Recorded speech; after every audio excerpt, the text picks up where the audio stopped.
Hi everyone, welcome to Sham institute.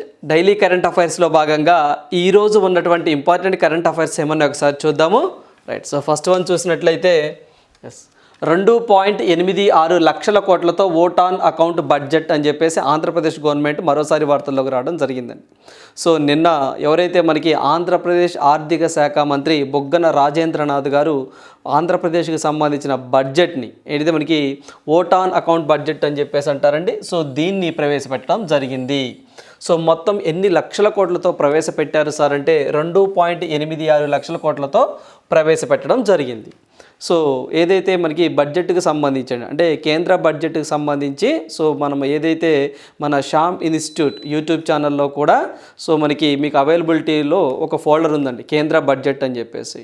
So అది కూడా మీరు ఒకసారి వాచ్ చేయండి. అదేవిధంగా ఇక్కడ కొంత టర్మినాలజీ ఉంటుందండి. ఇదంతా కూడా ప్యూర్ ఎకానమీ పాయింట్ ఆఫ్ వ్యూలో ఉంటుంది. అంటే ఒక్కొక్క టర్మినాలజీ ఏంటి అని చెప్పేసి మీరు స్టాటిక్ పార్ట్లో చదువుకోవాలి. సో కరెంట్ అఫైర్స్లో భాగంగా సో ఎంత ఫిగర్స్, ఒక్కొక్క దానికి మొత్తం బడ్జెట్ ఎంత, ద్రవ్యలోటు ఎంత, ఇలాంటి టర్మినాలజీ చూద్దాం. సో ఓవరాల్గా అయితే మాత్రం మీరు ఎకానమీని లింక్ చేసుకొని సో ఒక్కొక్క దాని యొక్క టర్మినాలజీ ఏంటి అని చెప్పేసి మీరు ఫర్దర్గా అది స్టాటిక్ పార్ట్లో కవర్ చేయాలండి. సో ఇక్కడ మాత్రం మన కరెంట్ అఫైర్స్ పాయింట్ ఆఫ్ వ్యూలో చూస్తే మొత్తం బడ్జెట్ని 2,86,389.27 కోట్లతో సో మనకి ఎవరైతే మంత్రి ఉన్నారో ఇదిగోండి మీరు పిక్లో చూస్తున్నారు, ఇతనే మన ఆర్థిక శాఖ మంత్రి బుగ్గన రాజేంద్రనాథ్ అని చెప్పేసి అంటాం. అదేవిధంగా మూలధన వ్యయం అని చెప్పేసి అంటారండి. సో మనకి మూలధన వ్యయం అంటే గవర్నమెంట్ ఫ్యూచర్లో ఇన్కమ్ జనరేట్ అయ్యేటువంటి ప్రాజెక్టుల మీద ఇన్వెస్ట్మెంట్ చేస్తూ ఉంటుంది. సో దాన్నే మనము మూలధన వ్యయం అని చెప్పేసి అంటాము. దీన్ని క్యాపిటల్ ఎక్స్పెండిచర్ అని చెప్పేసి కూడా అంటామండి. సో మనకి క్యాపిటల్ ఇన్వెస్ట్మెంట్ అండి, వ్యయం. సో మనకి వ్యయం అంటే ఏంటంటే ఖర్చు అండి, ఎక్స్పెండిచర్ ఎంత ఖర్చు పెడతారు అని చెప్పేసి అనొచ్చు. సో ఎంత సార్ అంటే మొత్తము 30,530.18 కోట్లు అంట రెవెన్యూ వ్యయం. సో ఇది దీని మీద ఏదైతే మనకి ఇన్కమ్ వస్తుందో గవర్నమెంట్కి దానికి రెవెన్యూ వ్యయం ఎంత చేస్తారు అట. సో మనకి 2,30,110.41 కోట్లట. రెవెన్యూ లోటు అండి. సో మనకి రెవెన్యూ లోటు అని చెప్పేసి అంటాం. అంటే ఏదైతే మనకి రెవెన్యూ ఇన్కమ్ మైనస్ ఎక్స్పెండిచర్ దానిలో నుంచి వచ్చేదే లోటు అండి. ఎంత సార్ అంటే 24,758.22 కోట్లు. అదేవిధంగా ద్రవ్యలోటు చెప్పేసి అంటామండి. ఇది వచ్చేసరికి 55,817.50 కోట్లు అని చెప్పేసి అంటున్నారు. సో ఓవరాల్గా గుర్తుంచుకోండి. మరి దీనికి సంబంధించి మనం స్టాటిక్ పార్ట్లో ఎకానమీలో లింక్ చేసుకొని చదువుకోవాలి. సో ఇవి మాత్రం ఫిగర్స్ గుర్తుంచుకోవాలి. అంటే ఆంధ్రప్రదేశ్కి సంబంధించి మొత్తము ఓట్ ఆన్ అకౌంట్ బడ్జెట్ని ఎంత ప్రవేశపెట్టారు, ఎన్ని లక్షల కోట్లు ప్రవేశపెట్టారు, ఇలా అడుగుతున్న సందర్భాలు ఉన్నాయి. అదేవిధంగా ఇందులో మనం డిస్కస్ చేసుకున్నట్లు మన ఆర్థిక మంత్రి ఎవరు సార్ అంటే బుగ్గన రాజేంద్రనాథ్ అని చెప్పేసి అంటామండి. అదేవిధంగా జిఎస్డిపిలో ఏదైతే మనకి గ్రాస్ స్టేట్ డొమెస్టిక్ ప్రొడక్ట్ అని చెప్పేసి అంటాం, దాంట్లో రెవెన్యూ లోటు అనేది 1.56% ఉంది. అదేవిధంగా ఏదైతే మనకి జిఎస్డిపిలో ద్రవ్య లోటు అనేది 3.51% ఉంది అని చెప్పేసి చెప్తా ఉన్నారు. ప్లీజ్ రిమెంబర్ దట్, ఈ ఫిగర్స్ గుర్తుంచుకోవాలండి. సో ఓవరాల్గా మనం ఈవెంట్ సార్ అంటే ఏదైతే మనకి మన భారతదేశానికి సంబంధించి జీడిపి గ్రాస్ డొమెస్టిక్ ప్రొడక్ట్ అని చెప్పేసి ఓవరాల్గా మన భారతదేశంలో సంబంధించినటువంటి జీడిపిని ఎలా లెక్కిస్తామో ఒక రాష్ట్రం యొక్క జిఎస్డిపి అండి. సో మనకి స్టేట్కి వచ్చేసరికి జిఎస్డిపి అని వస్తుంది. అంటే గ్రాస్ స్టేట్ డొమెస్టిక్ ప్రొడక్ట్ అని చెప్పేసి అంటాం. ఆ గ్రోత్ ఎంతగా ఉంది, రెవెన్యూ లోటు దాంట్లో ఎంత రెవెన్యూ లోటు ఉంది, ద్రవ్య లోటు ఎంత ఉందని చెప్పేసి మెజర్ చేస్తూ ఉంటారు. సో ఈ ఫిగర్స్ గుర్తుంచుకోండి, ప్లీజ్ రిమెంబర్ దట్. సో మళ్ళీ చెప్తున్నానండి, ఏదైతే ఇది మనం economy point of view link పెట్టుకొని చదవాలన్నమాట. ఆల్రెడీ మనకి ద్రవ్యలోటు అంటే ఏంటి, మూలధనం వ్యయం, ఇవన్నీ కూడా మీరు స్టాటిక్ పార్ట్లో ఎకానమీ పాయింట్ ఆఫ్ వ్యూలో కవర్ చేయాలి. Please remember that.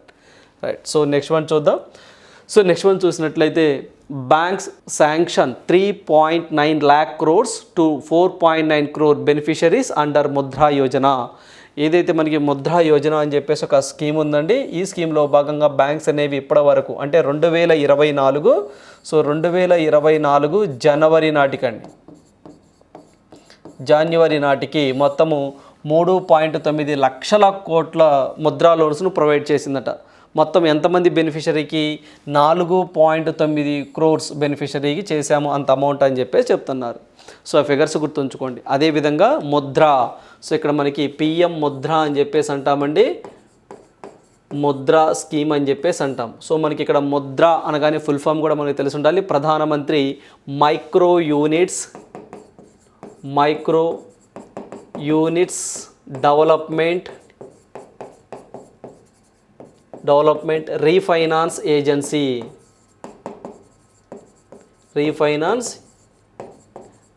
అని చెప్పేసి పూర్తిగా అంటామండి. ముద్ర అనగానే అదేనండి. సో ముద్ర అంటే micro units development refinance agency అని చెప్పేసి అంటాం. సో ఈ స్కీమ్ని 2015లో తీసుకురావడం జరిగిందండి. ఎందుకు సార్ అంటే ఏదైతే ఎంఎస్ఎంఈ అంటే మైక్రో స్మాల్ మీడియం ఎంటర్ప్రైజెస్ ఉంటాయో వీటికి కొల్లేటరల్ ఫ్రీ అంటే ఎటువంటి తనఖా పెట్టకుండా రుణాలను మంజూరు చేస్తారు. సో అంటే ఏవైతే చిన్న చితక అంటే మనకి మైక్రో స్మాల్ ఇలాంటి కంపెనీస్ పెట్టాలనుకున్న వ్యక్తులు ఎవరైతే ఉన్నారో వాళ్ళకి కొల్లేటరల్ ఫ్రీగా బ్యాంకు ద్వారా రుణాలను ప్రొవైడ్ చేస్తూ ఉంటుంది గవర్నమెంట్.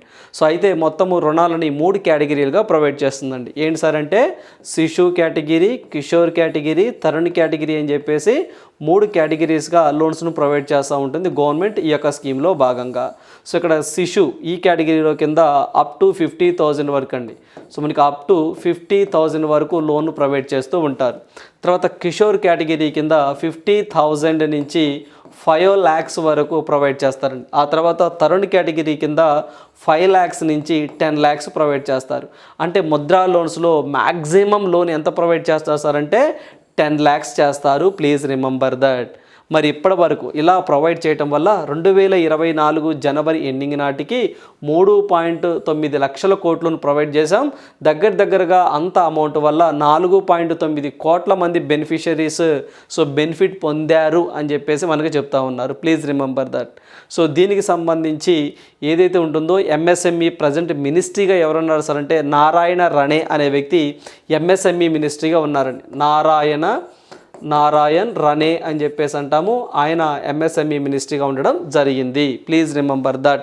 సో చాలా ఎగ్జామ్లో కూడా సో మినిమం ఎంత లోన్ ఇస్తారు అంటే మినిమం అప్ టు 50,000 ఇస్తారు, మ్యాక్సిమం 10 lakhs వరకు కూడా మనకి ముద్రా లోన్స్లో భాగంగా ప్రొవైడ్ చేస్తూ ఉంటారు. Please remember that. Right. So next one చూద్దాం. సో నెక్స్ట్ వన్ చూసినట్లయితే రాజానగరంలో 144 అడుగుల ఆంజనేయుని విగ్రహం అని చెప్పేసి రాజమహేంద్రవరం మరోసారి వార్తల్లోకి రావడం జరిగిందండి. మీ అందరికీ తెలిసిందే మన ఆంధ్రదేశానికి సంబంధించి ఆంధ్రప్రదేశ్ యొక్క సాంస్కృతిక రాజధాని ఏంటి సార్ అంటే రాజమహేంద్రవరం.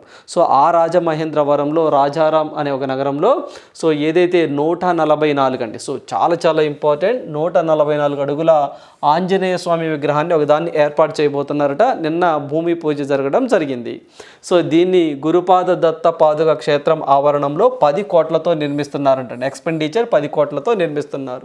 ఎవరు సార్ నిర్మిస్తున్నారు అంటే సో మనకి ఏదైతే మనకి ఈ యొక్క విగ్రహాన్ని అండి మైసూరులోని అవధూత దత్త పీఠాధిపతి గణపతి సచ్చిదానంద స్వామీజీ గారు భూమి పూజ చేయడం జరిగింది అని చెప్పి చెప్తున్నారు. సో ఓవరాల్గా ఇక్కడ మనకి ఆంజనేయ స్వామి విగ్రహం ఏర్పాటుకు రాజారాం నగరంలో సో ఒక బృందం అండి సో ఏదైతే మనకి ఈ యొక్క సచ్చిదానంద స్వామి వారికి సంబంధించినటువంటి ఒక ట్రస్ట్ సహకారంతో దీన్ని ఏర్పాటు చేస్తూ ఉన్నారు. ఎక్కడ అని చెప్పేసి అంటాము. Please remember that. ఆదికవి నన్న యూనివర్సిటీ సమీపంలో మనకి గురు దత్త పాదుక క్షేత్రంలో దీన్ని ఏర్పాటు చేయబోతున్నారు. మొత్తం సో గుర్తుంచుకోండి 10 కోట్లతో నిర్మించబోతా ఉన్నారు. ఎక్కడ అని చెప్పేసి అడుగుతారు, గుర్తుంచుకోండి. అదేవిధంగా ఎన్ని అడుగులు 144 అడుగులు. Please remember that. అదేవిధంగా ఆంధ్రప్రదేశ్లో ఇటీవల కాలంలో మనం చూసినట్లయితే మనకి డాక్టర్ బిఆర్ అంబేద్కర్ స్మృతి వనం అని చెప్పేసి జగన్మోహన్ రెడ్డి గారండి సో మనకి 19వ తారీఖు జనవరి 19వ తారీఖున విజయవాడలో ప్రారంభించడం జరిగింది. 125 అడుగుల డాక్టర్ బిఆర్ అంబేద్కర్ స్మృతి వనాన్ని కూడా ప్రారంభించడం జరిగింది. విగ్రహాన్ని కూడా ఆవిష్కరించడం జరిగింది. అదేవిధంగా మనకి 108 అడుగుల శ్రీరాముడి యొక్క విగ్రహం అండి కర్నూలు జిల్లాలో మంత్రాలయం అని చెప్పేసి ఉంటుంది. అక్కడ శ్రీ రాఘవేంద్ర స్వామి మఠం అండ్ జై శ్రీరామ్ ఫౌండేషన్ వీళ్ళిద్దరూ సంయుక్తంగా 108 అడుగుల శ్రీరామ విగ్రహాన్ని కూడా ఏర్పాటు చేయబోతా ఉన్నారు 500 కోట్ల రూపాయలతో. దీన్ని ఢిల్లీ నుంచి అమిత్ షా గారు వర్చువల్గా ప్రారంభించడం జరిగిందని చెప్పేసి కూడా మనం డిస్కస్ చేసాం. ఆ తర్వాత మనకి మంత్రాలయ క్షేత్రంలోనే 36 అడుగుల ఏకశిల అభయ శ్రీరామ విగ్రహం. So please remember that. కన్ఫ్యూజ్ అవ్వద్దండి. ఆంధ్రప్రదేశ్లో ఇటీవల కాలంలో 108 అడుగులైతే శ్రీరామ విగ్రహం ఏదైతే మనకి మంత్రాలయంలోనే కర్నూలులోనే ఇది కూడా అంతేనండి. మంత్రాలయ క్షేత్రంలోనే 36 అడుగుల ఏకశిల అభయ శ్రీరాముని విగ్రహాన్ని కూడా మనకి ఇటీవల కాలంలో ప్రారంభించడం జరిగింది. ఎవరు సార్ అంటే బెంగళూరుకు చెందిన అభయ శ్రీరామ ట్రస్ట్ అని చెప్పేసి వాళ్ళు ప్రారంభించారండి. 8 కోట్ల రూపాయలతో దీన్ని ప్రారంభించడం జరిగింది. Please remember that. ఓకేనండి. ఇదైతే మాత్రం 36 అడుగులు అయితే 8 కోట్లు అని గుర్తుంచుకోండి. 108 అడుగులు అయితే 500 కోట్లు అని గుర్తుంచుకోండి. అదేవిధంగా 144 అడుగులు అయితే మాత్రం ఆంజనేయ స్వామి విగ్రహం అయితే 10 కోట్లు అని చెప్పేసి గుర్తుంచుకోండి. అదేవిధంగా డాక్టర్ బిఆర్ అంబేద్కర్ విగ్రహం అండి 125 అడుగులు అప్రాక్సిమేట్గా దగ్గరగా 400 కోట్ల చిల్లరైందండి. దీన్ని బిల్డ్ చేయడానికి అంబేద్కర్ విగ్రహాన్ని రీసెంట్గా మనకి విజయవాడలో ప్రారంభించినటువంటి అంబేద్కర్ స్మృతి వనానికి ప్లీజ్ రిమెంబర్ దట్. ఇటీవల కాలంలో ఇవన్నీ కూడా ఆంధ్రప్రదేశ్లో జరిగినటువంటి విగ్రహ ప్రతిష్టలు. ఇలా ఒక ఆంధ్రప్రదేశే కాకుండా వేరే ఏదైనా చోట ఏదైనా విగ్రహ ఆవిష్కరణ జరిగిందనుకోండి, ఖచ్చితంగా దాని గురించి మనం ఎగ్జామ్ పాయింట్ ఆఫ్ వ్యూలో చదువుకోవాలి. అంటే ఎగ్జాంపుల్గా చెప్పాలి అంటే మనకి G20 సమావేశంలో భాగంగా భారత మండపం ఆపోజిట్లో నటరాజ విగ్రహాన్ని ఒకదాన్ని ఏర్పాటు చేశారండి. అదొకటి గుర్తుంచుకోవాలి, చాలా ఇంపార్టెంట్ అండి అది కూడా. అదేవిధంగా మనకి 108 అడుగుల ఆదిశంకరాచార్య విగ్రహాన్ని మధ్యప్రదేశ్ మాజీ సీఎం మనకి శివరాజ్ సింగ్ చౌహాన్ గారు ప్రారంభించారని చెప్పేసి డిస్కస్ చేసాం.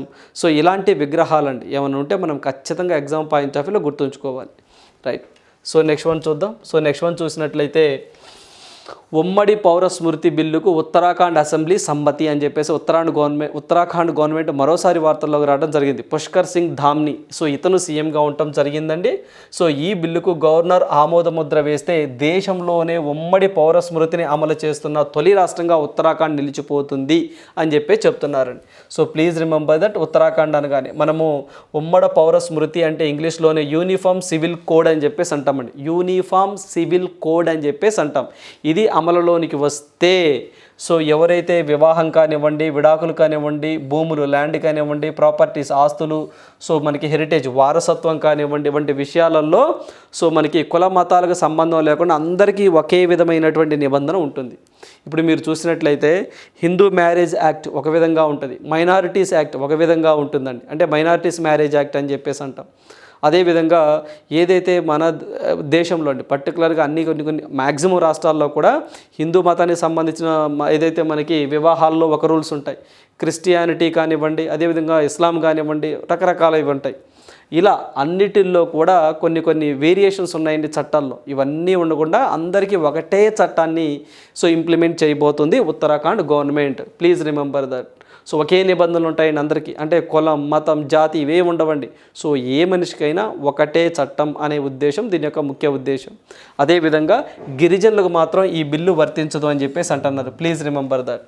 ఒక్క గిరిజనులకు మాత్రం ఈ బిల్లు వర్తించదు, మిగతా అందరికీ వర్తిస్తుంది. దీనికి గవర్నర్ ఆమోద ముద్ర వేస్తే స్వతంత్రం వచ్చిన తర్వాత అంటే మనకి ఇండిపెండెన్స్ వచ్చిన తర్వాత ఈ యొక్క యూనిఫామ్ సివిల్ కోడ్ని ఇంప్లిమెంట్ చేస్తున్నటువంటి మొట్టమొదటి రాష్ట్రంగా ఉత్తరాఖండ్ వార్తల్లో ఉంటుంది, గుర్తుంచుకోండి.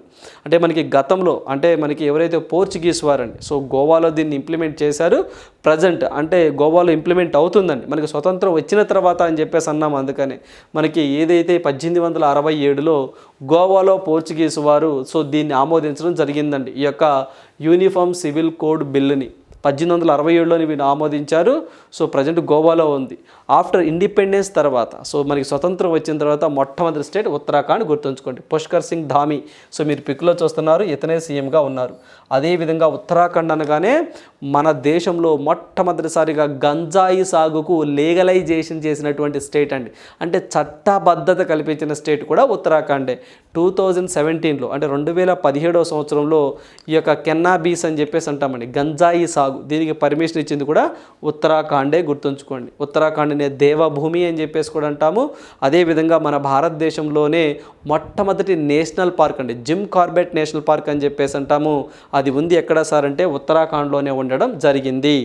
Please remember that. సో ఇటీవల కాలంలో సిల్క్యారా టన్నెల్ అని చెప్పేసి ఒకటి వార్తల్లోకి వచ్చిందండి. సో మనకి ఏదైతే చార్ధామ్ యాత్రలో భాగంగా అక్కడ గంగోత్రి, యమునోత్రి, సో ఇలాంటివండి, గంగోత్రి, యమునోత్రి, బద్రీనాథ్, కేదార్నాథ్, సో ఈ యొక్క పుణ్యక్షేత్రాలు మొత్తాన్ని కలపడం కోసం ఒక సర్క్యూట్ని క్రియేట్ చేస్తూ ఉన్నారు. దాంట్లో భాగంగా మనకి సిల్క్యారా టన్నెల్ అనేది కుప్పకూలిపోయింది. సో దగ్గరగా 17 రోజులు శ్రమించి వాళ్ళని ర్యాట్ హోల్ మైనింగ్ ద్వారా బయటికి తీసుకొచ్చారని చెప్పేసి కూడా మనం కరెంట్ అఫైర్స్లో డిస్కస్ చేసాం.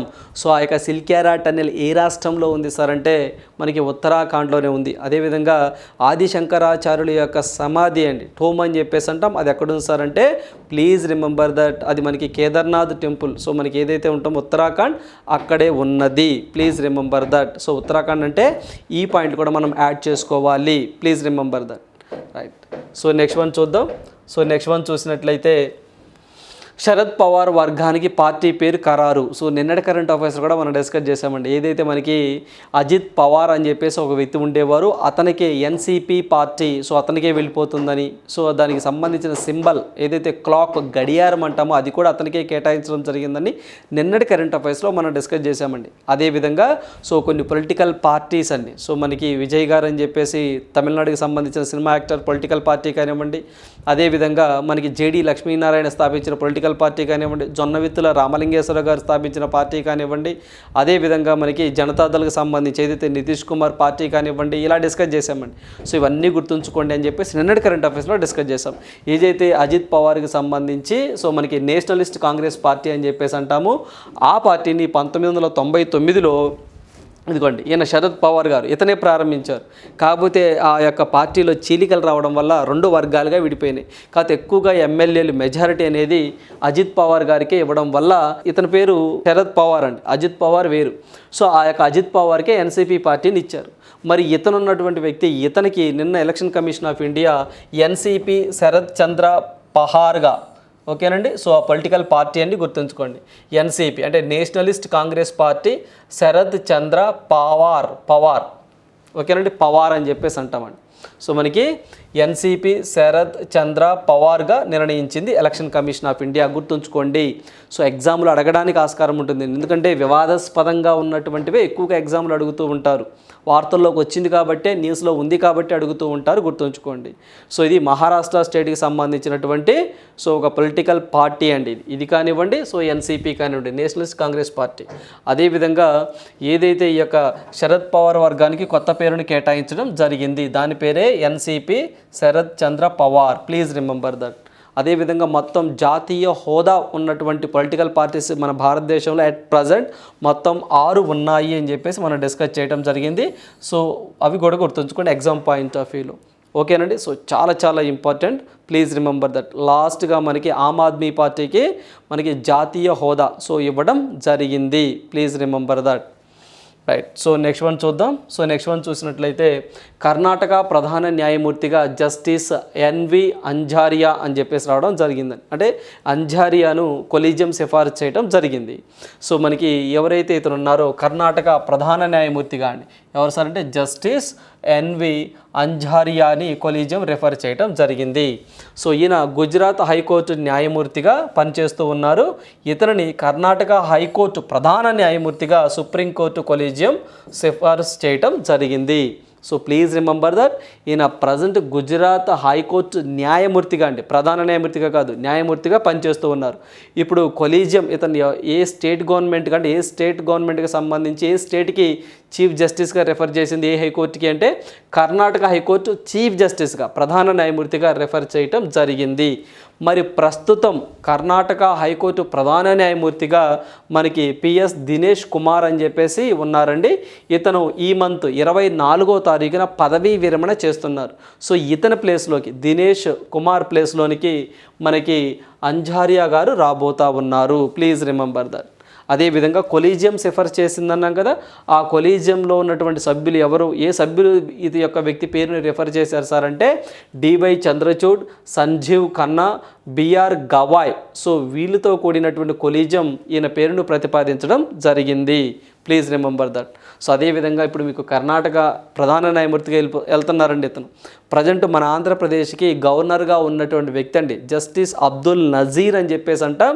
ఈ యొక్క జస్టిస్ అబ్దుల్ నజీర్ ఏ రాష్ట్రానికి సంబంధించిన వ్యక్తి సార్ అంటే కర్ణాటక స్టేట్కి సంబంధించినటువంటి వ్యక్తే, గుర్తుంచుకోండి. అంతకుముందు గతంలో గవర్నర్గా చేసినటువంటి వ్యక్తి బిశ్వభూషణ్ హరిచందన్ అయితే మాత్రం ఒడిశా స్టేట్కి సంబంధించినటువంటి వ్యక్తి. సో ఇప్పుడున్నటువంటి జస్టిస్ అబ్దుల్ నజీర్ గారండి పెద్ద నోట్ల రద్దుకు ధర్మాసనానికి నేతృత్వం వహించింది అతనే. అతను సుప్రీంకోర్టులో న్యాయమూర్తిగా పనిచేసి పదవీ విరమణ చేసి ఆ తర్వాత ఆంధ్రప్రదేశ్కి గవర్నర్గా వచ్చినటువంటి వ్యక్తి justice Abdul Nazeer. He belongs to Karnataka state. Right. So next one చూద్దాం. సో నెక్స్ట్ వన్ చూసినట్లయితే 2025 కల్లా 20 లక్షల మందికి ఏఐలో శిక్షణ. ఏఐ అంటే ఆర్టిఫిషియల్ ఇంటెలిజెన్స్ అని చెప్పేసి అంటామండి. Please remember that. సో మనకి రాబోయే 2025 కల్లాట 20 లక్షల మందికి ఆర్టిఫిషియల్ ఇంటెలిజెన్స్లో శిక్షణ ఇస్తాము అని చెప్పేసి మనకి మైక్రోసాఫ్ట్ సో సిఈఓ అండి సత్య నాదెళ్ల గారు ఒక స్టేట్మెంట్ ఇవ్వడం జరిగింది. సత్య నాదెళ్ల గారు సో ఏఐ పరంగా అంటే ఆర్టిఫిషియల్ ఇంటెలిజెన్స్ పరంగా భారత్ అండ్ అమెరికా సంబంధంపై ఈ సందర్భంగా ఒక కీలక వ్యాఖ్య చేశారు.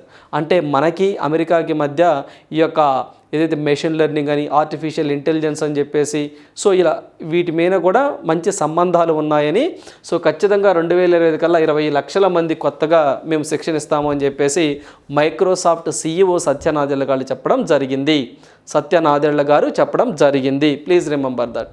అదేవిధంగా ఇప్పుడు మనకి మైక్రోసాఫ్ట్ వచ్చింది కాబట్టి సో దీనిని ఈ యొక్క మైక్రోసాఫ్ట్ 1975లో ఏర్పాటు చేయడం జరిగిందండి.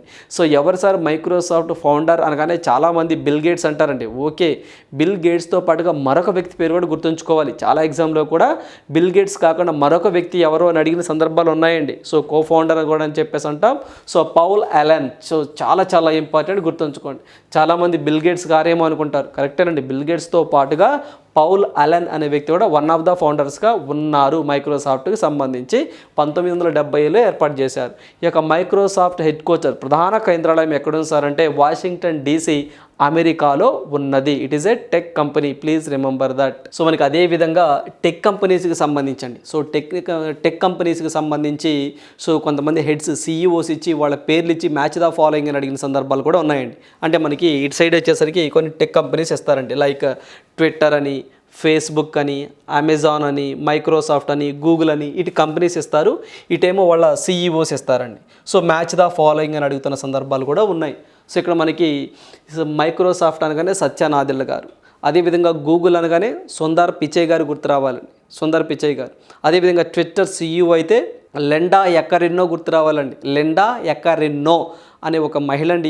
ఈమె ట్విట్టర్కి సీఈఓగా ఉన్నారు. అదేవిధంగా అమెజాన్కి సంబంధించి జెఫ్ బెజోస్ అని చెప్పేసి ఉన్నారండి. అదేవిధంగా ఫేస్బుక్కు సంబంధించి మార్క్ జూకర్ బర్గ్ అనే వ్యక్తి ఉన్నారు. అడోబ్కి సంబంధించి శాంతన్ నారాయణ్ అనే వ్యక్తి ఉండడం జరిగింది. సో ఇవన్నీ కూడా మనం గుర్తుంచుకోవాలండి ఎగ్జామ్ పాయింట్ ఆఫ్ వ్యూలో. టెక్ కంపెనీస్ అని చెప్పేసి అంటాము. సో గతంలో అలా అడిగిన సందర్భాలు ఉన్నాయి. Please remember that. ఓకేనా? రైట్. సో నెక్స్ట్ వన్ చూద్దాం. సో నెక్స్ట్ వన్ చూసినట్లయితే Nayib Bukele re-elected as the president of El Salvador for second term. So మనకి ఏదైతే ఎల్ సాల్వడార్ అని చెప్పేసి అంటామండి. సో ఈ యొక్క కంట్రీకి సంబంధించి సెకండ్ టర్మ్ రెండవసారిగా ఒక ప్రెసిడెంట్ ఎలక్ట్ అవ్వడం జరిగిందండి. మీరు పిక్లో చూస్తున్నారు, ఇతని పేరే నయీబ్ బుకేలే అని చెప్పేసి అంటామండి. Please remember that. Nayib Bukele అని చెప్పేసి అంటాం.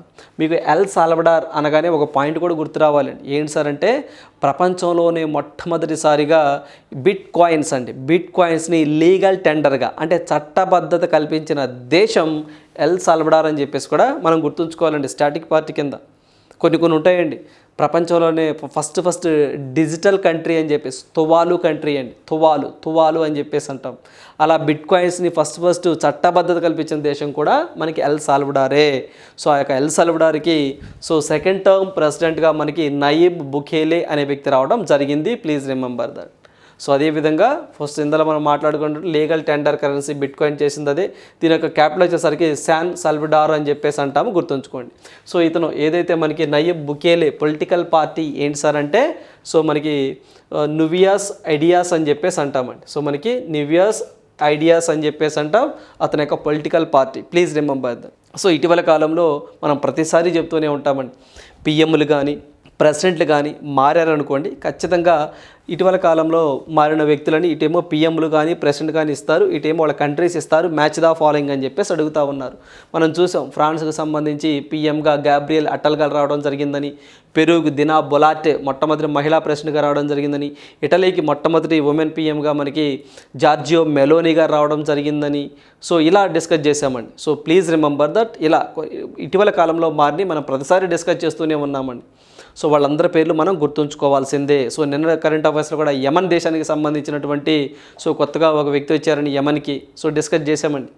యమన్ కానివ్వండి, సో న్యూజిలాండ్కి సంబంధించి కూడా మనం డిస్కస్ చేసాం, న్యూజిలాండ్కి పిఎంగా కొత్తగా వచ్చారని చెప్పేసి. సో ఇవన్నీ కూడా 1-2 సార్లు రివిజన్ చేయండి. ఆ పేర్లు కొంచెం టెర్మినాలజీ కష్టంగా ఉంటుంది, సో 1-2 సార్లు చదివితే మనకి ఈజీగా గుర్తుంటుంది. చూడండి పేరు చూడండి, నయీబ్ బుకేలే అంట. మరి ఆ బుకేలే ఎలా గుర్తుంచుకోవాలి సార్ అంటే మనకి నయీబ్ అనేది ఓకేనండి. సో మనకి బుకేలే ఎందుకంటే 1-2 సార్లు చదువుకోవటమేనండి. సో చదివితే గుర్తుంటుంది. Please remember that. El Salvador. So please right. So next one చూద్దాం. సో నెక్స్ట్ వన్ చూసినట్లయితే CCI అంటే competition commission of India OKs Zurich insurance Kotak general insurance by. ఏదైతే మనకి competition commission of India has approved the combination involving Zurich insurance company limited acquisition of 70% stake in Kotak Mahindra general insurance company. ఏదైతే మన భారతదేశానికి సంబంధించినటువంటి Kotak general ఇన్సూరెన్స్లో 70% వాటా అండి. So 70% వాటాను జ్యూరిక్ ఇన్సూరెన్స్ అనేది బై చేయడానికి కాంపిటీషన్ కమిషన్ ఆఫ్ ఇండియా ఒప్పుకుంది అని చెప్పేసి రావడం జరిగిందండి. సో మనకి ఎకానమీ పాయింట్ ఆఫ్ వ్యూలో చదువుకుంటామండి ఇలాంటివన్నీ కూడా. మనం రేపు అడుగుతారు కొటక్ జనరల్ ఇన్సూరెన్స్లో కింద ఇచ్చినటువంటి ఏ ఇన్సూరెన్స్ కంపెనీ 70% స్టేక్ని కొనుగొంది అని చెప్పేసి అంటే బై చేసింది, కొనుగోలు చేశారు అని చెప్పేసి అడుగుతారండి. ఇప్పుడు మనము జ్యూరిక్ ఇన్సూరెన్స్ అని చెప్పేసి ఆన్సర్ చేయాలి, లేదా రివర్స్లో దానికి క్వశ్చన్ అడగొచ్చండి. సో మనకి జ్యూరిక్ ఇన్సూరెన్స్ అనేది ఇటీవల కాలంలో ఏ ఇన్సూరెన్స్లో 70% వాటాను కొనుగోలు చేసింది? Kotak general insurance. అయితే ఇక్కడ మనకి జ్యూరిక్ ఇన్సూరెన్స్ అనేది ఏ దేశానికి సంబంధించింది సార్ అంటే స్విట్జర్లాండ్ దేశానికి సంబంధించిందండి, గుర్తుంచుకోండి. సో మనకి స్విట్జర్లాండ్ దేశానికి సంబంధించినటువంటి ఒక ఇన్సూరెన్స్ కంపెనీయే మనకి జ్యూరిక్ ఇన్సూరెన్స్ అని చెప్పేసి అంటాం. వీరు 70% ఆఫ్ వాటాను కొటక్ జనరల్ ఇన్సూరెన్స్లో బై చేయడం జరిగింది. దానికి permission competition commission of India వాళ్ళు ఇవ్వడం జరిగింది. సో వీటితో పాటుగా ఈ పాయింట్తో పాటుగా మనకి కాంపిటీషన్ కమిషన్ ఆఫ్ ఇండియా అని చెప్పేసి దీని యాక్ట్ అండి 2002లో రావడం జరిగిందండి. ఎప్పుడు సార్ ఫోర్స్లోకి వచ్చిందంటే 2003 నుంచి ఫోర్స్లోకి వచ్చిందండి. ఈ యొక్క హెడ్ క్వార్టర్ ఏంటి సార్ అంటే మనకి ఢిల్లీలో ఉంటుందండి. It is a statutory body. Please remember that.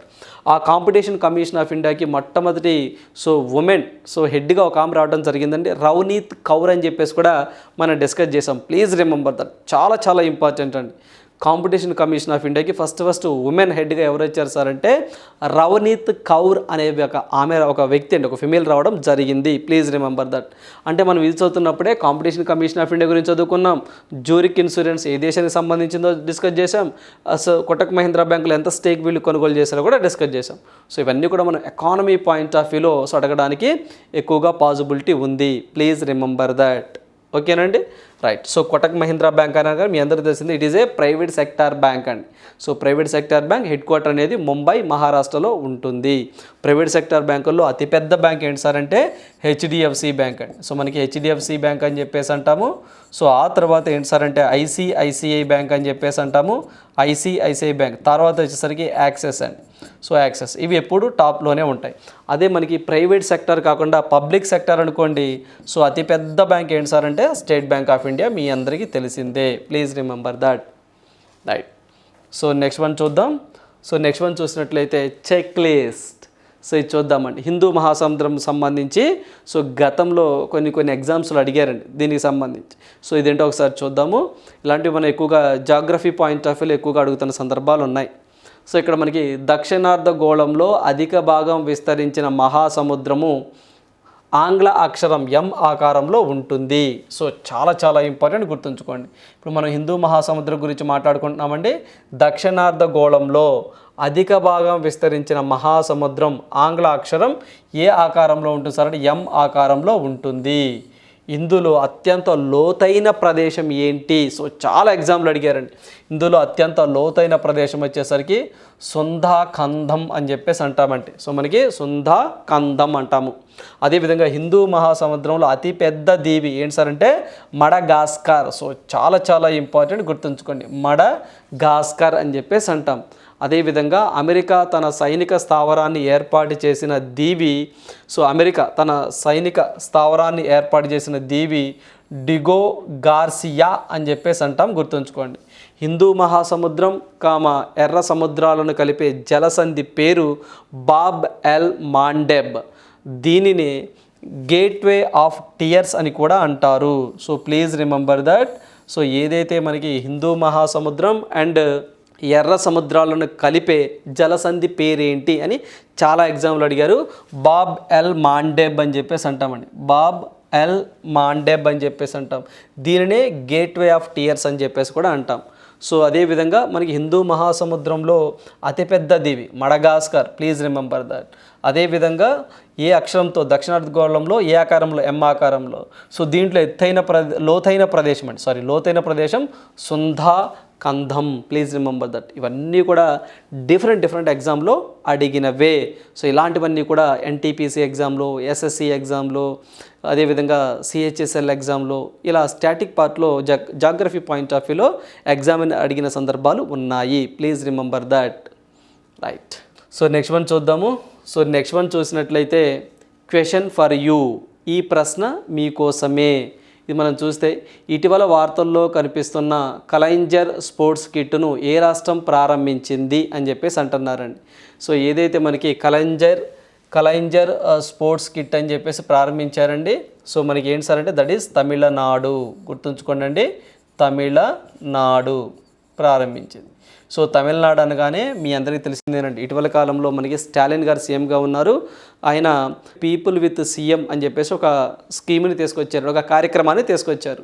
ఏంటి సార్ అది అంటే మన ఆంధ్రప్రదేశ్లో జగనన్నకు చెబుదాం అని ఒక కార్యక్రమం ఉందండి. జగనన్నకు చెబుదాం. ఏంటి సార్ ఈ జగనన్నకు చెబుదాం అంటే, సో ఏదైతే అర్హత ఉండి ప్రభుత్వ పథకాలు పొందలేని వ్యక్తులు ఎవరైతే ఉంటారో వారి కోసం రూపొందించబడిన కార్యక్రమే జగనన్నకు చెబుదాం. సేమ్ యాజ్ ఇట్ ఈజ్గా అదే కార్యక్రమాన్ని తమిళనాడులో స్టాలిన్ గారు పీపుల్ విత్ సీఎం అనే కార్యక్రమంగా పెట్టి, ఎవరైతే అర్హత ఉండి ప్రభుత్వ పథకాలు పొందలేకపోతున్నారో ఆ స్టేట్లో 30 రోజుల్లోగా వాళ్ళ సమస్యను పరిష్కరిస్తాము, బెనిఫిట్ అయ్యే విధంగా చేస్తాము అని చెప్పేసి పీపుల్ విత్ సీఎం అనే ఒక కార్యక్రమానికి శ్రీకారం చుట్టారు. Please remember that. అదేవిధంగా మనకి తమిళనాడు అనగానే సీఎం బ్రేక్ఫాస్ట్ స్కీమ్ అని చెప్పేసి, సో వెరీ ఇంపార్టెంట్ అండి. సీఎం బ్రేక్ఫాస్ట్ స్కీమ్ అని చెప్పేసి ఎవరైతే గవర్నమెంట్ స్కూళ్ళల్లో చదివేటువంటి పిల్లలు ఉంటారో వాళ్ళకి ఎర్లీ మార్నింగ్ బ్రేక్ఫాస్ట్ కింద సో సాంబార్తో కొంచెం రైస్ కానివ్వండి, ఇలా బ్రేక్ఫాస్ట్లో భాగంగా వాళ్ళు పెడతాము అని చెప్పేసి ఆ స్కీమ్ని తీసుకురావడం జరిగింది. So Tamil Nadu, please remember that. అదేవిధంగా మనకి తమిళనాడు అనగానే సో మనకి మీ అందరికీ తెలిసిందేనండి, అక్కడ మనకి గిండి నేషనల్ పార్క్ అని, Gulf of Mannar marine national parks అని చెప్పేసి, సత్యమంగళం టైగర్ రిజర్వ్ అని చెప్పేసి ఇవన్నీ కూడా మనకి తమిళనాడులో ఉన్నటువంటి national parks and wildlife సాంచురీగా మనం గుర్తుంచుకోవాలి. Please remember that, Tamil Nadu. సో ఇప్పుడు మనకి ఏదైతే ఉంటుందో కలైంజర్ స్పోర్ట్స్ కిట్, సో ఇది కూడా ఎక్కడ సార్ అంటే తమిళనాడు, గుర్తుంచుకోండి. So please remember that. ఓకేనండి. సో ఇందులో మనం మాట్లాడుకున్నట్లు ఏదైతే సీఎం బ్రేక్ఫాస్ట్ అండి, సో మనకి సీఎం బ్రేక్ఫాస్ట్ స్కీమ్ అని బ్రేక్ఫాస్ట్ ఇదైతే మాత్రం సో మనకి తమిళనాడు అండి. అలా కాకుండా సీఎం ఎగ్ అండ్ మిల్క్ అని చెప్పేసి ఉంటుందండి, సీఎం ఎగ్ అండ్ మిల్క్ అని చెప్పేసి అంటామండి. ఇదైతే మాత్రము సో ఏంటి సార్ అంటే మనకి కేరళ అండి, కేరళ. ఇది కాకుండా హాట్ కుక్డ్ మీల్ అని చెప్పేసి, సో హాట్ కుక్డ్ అండి, హాట్ కుక్డ్ మీల్ అని చెప్పేసి అంటాము. సో ఇదైతే మాత్రం ఉత్తరప్రదేశ్ గవర్నమెంట్ తీసుకురావడం జరిగింది. సో ఈ మూడింటికి వేరియేషన్ ఏంటి సార్ అంటే, హాట్ కుక్డ్ మీల్ అయితే మాత్రం ఉత్తరప్రదేశ్లో అంగన్వాడీ పిల్లలకి, అక్కడ ఎవరైతే అంగన్వాడీ పిల్లలు ఉంటారో అక్కడ స్కూల్లో చదువుతున్న పిల్లలు, వారికి వేడి వేడి భోజనాన్ని ఏర్పాటు చేయడం కోసం హాట్ కుక్డ్ మీల్ అనే కార్యక్రమాన్ని తీసుకొచ్చింది Uttar Pradesh. So CM egg and milk, so ఈ కేరళ రాష్ట్రంలో ఎవరైతే న్యూట్రిషన్ లెవెల్స్తో బాధపడుతున్న పిల్లలు ఉంటారో వాళ్ళందరికీ కూడా వీక్లో సో ఒక 2 eggs అని 250 ml మిల్క్ అని ప్రొవైడ్ చేస్తూ ఉంటారు, వాళ్ళలో న్యూట్రిషన్ లెవెల్స్ని తీసుకురావడం కోసం. అదేవిధంగా సీఎం బ్రేక్ఫాస్ట్ స్కీమ్ అని ఎర్లీ మార్నింగ్ వాళ్ళకి టిఫిన్ కింద కొంత ఫుడ్ అనేది ప్రొవైడ్ చేస్తుంది తమిళనాడు గవర్నమెంట్. ఈ మూడు కూడా న్యూట్రిషన్ లెవెల్స్ని పెంచడానికే, అంటే పోషకాహార లోపం చాలా తక్కువగా ఉందని, అక్కడ పోషకాహార లోపంతో బాధపడుతున్న పిల్లలు ఎక్కువగా ఉన్నారని, వాళ్ళకి న్యూట్రిషన్ లెవెల్స్ పెంచాలని చెప్పేసి ఈ 3 స్కీమ్స్ తీసుకురావడం జరిగింది డిఫరెంట్ స్టేట్స్లో. ఓకేనండి, ప్లీజ్ రిమెంబర్ దట్, గుర్తుంచుకోండి. రైట్, సో నెక్స్ట్ వన్ చూద్దాం. సో ఇవ్వండి ఈరోజు ఉన్నటువంటి ఇంపార్టెంట్ కరెంట్ అఫైర్స్. మనం ప్రతిసారి చెప్తూనే ఉంటామండి. సో కరెంట్ అఫైర్స్ అనేవి అప్పుడప్పుడు చదివితే గుర్తుండవు. అంటే మనం ఎగ్జామ్ ఒక 6 months లేదా 1 year ఉన్నప్పుడే ఎప్పటి నుంచే మనం కరెంట్ అఫైర్స్ చదవడం అలవాటు చేసుకోవాలి. Please remember that. సో ఈ వీడియోస్తో పాటుగా మీకు ఏవైతే మన శ్యామ్ ఇన్స్టిట్యూట్ టెలిగ్రామ్ ఛానల్లో so Telugu version and English version, అంటే ఏ రోజు కరెంట్ అఫైర్స్ ఆ రోజే మీకు అప్లోడ్ చేయటం జరుగుతుంది. సో దయచేసి ఆ అవకాశాన్ని కూడా ఉపయోగించుకోండి please. So thank you, all the best.